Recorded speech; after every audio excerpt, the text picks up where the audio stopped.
the nighttime horror on the dirt road.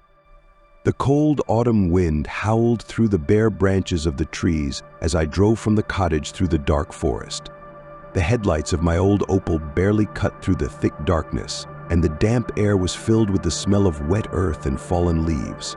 Fatigue from a long day at the cottage was taking its toll, and I was lost in thought, not paying attention to the deserted dirt road.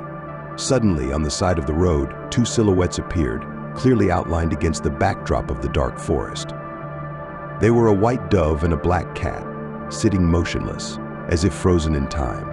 Their eyes, shining with a dull gleam, were fixed on each other. I can't explain what made me stop the car. Perhaps it was some inner calling, an inexplicable sense of unease. I got out of the car, stepping onto the cold ground, and approached the strange pair. The dove and the cat did not take their eyes off each other, ignoring my presence.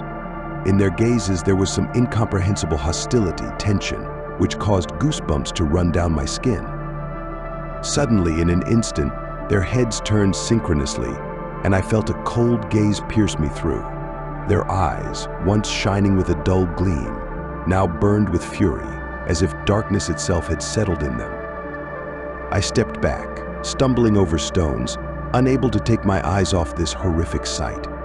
It seemed to me that time had stopped, and the world around me had shrunk to the size of this eerie couple. Thoughts flashed through my head about evil spirits, about the dark secrets of the forest, about the terrible creatures that hide in its depths. Gathering my last strength, I rushed to the car, not looking back. I got behind the wheel, slammed the door, and shuddered as the engine started with a roar. Driving away from that place, I felt cold sweat running down my back. Horror gripped my heart, and my eyes could not forget those terrible, burning eyes. At home, I could not sleep for a long time, remembering this terrible encounter. What was it? A coincidence? A mystical encounter? Or maybe a warning of danger? I didn't know the answer, but from that day on, I never drove through that forest at night again.